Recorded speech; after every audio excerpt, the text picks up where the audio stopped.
My first camera wasn't a Sony, it wasn't a Nikon, it wasn't a Fujifilm, it wasn't even a Canon. My first camera was one of these, a Kodak Funsaver, the camera of a generation. For as long as I can remember, every family holiday we went on, my parents would buy me one of these cameras, and I was obsessed.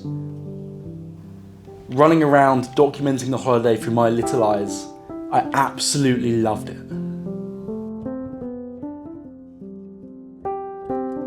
I remember being 11 or 12 and we went to the Caribbean. My parents bought me one of the blue waterproof ones, and I would go snorkeling and try and take photos of all the fish that I could find, just take photos of the underwater world and just document it all. These cameras were my first cameras and I absolutely loved it.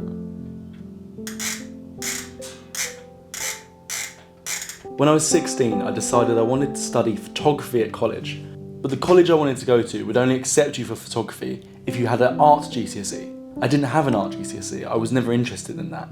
So I put together a portfolio of images taken on these cameras, these disposable Kodak Funsavers. Using photos that we'd got scanned off the film in Boots, I put together a portfolio of images and presented it to the college to argue my case that I wanted to study photography and I had a genuine passion for it. The college put me on the course, and almost 12 years later here we are, still absolutely loving photography and using it as my creative outlet every day. All because of these cameras. Can we also just take a sec to...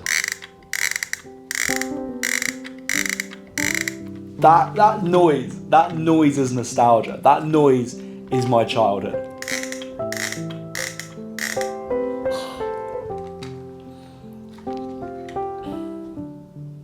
The look these cameras produce is absolutely iconic.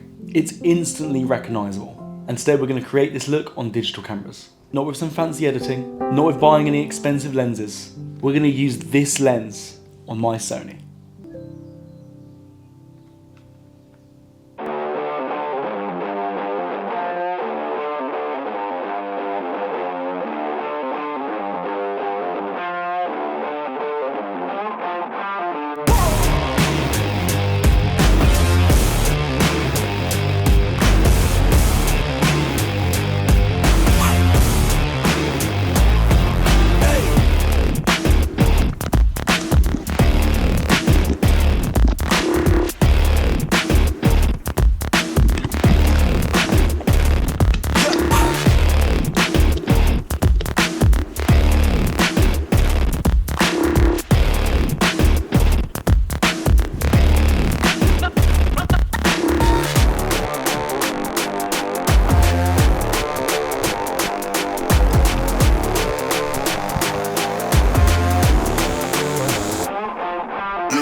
Rainy today, so yeah. I ended up taking my new vintage lens with me away to a trip to Japan, which was my next trip after I shot this whole sequence. And honestly, I'm so glad I did. Considering these were the cameras of my childhood holidays, I think taking it away with me was the perfect time for me to shoot with it. And Japan itself gave me such an awesome mix of shots and subjects to capture while I was there. Now, while the feeling of shooting with this lens mounted to my Sony isn't quite the same as the feeling of using the camera itself, seeing the iconic look that this lens created was just an amazing feeling. And genuinely, because of the wide angle of it and the fact there's no need to focus, I feel like this could make for a really fun lens to have in your bag. I'm genuinely quite tempted to take it on some shoots and just see what I could create with it. Because the look is so unique that I feel like it's got a lot of potential there. That's for a whole nother video. I had so much fun making this little lens and then shooting with it in Japan, and it will be living in my camera bag from now on. And reminiscing on these iconic cameras was just such a joy to do.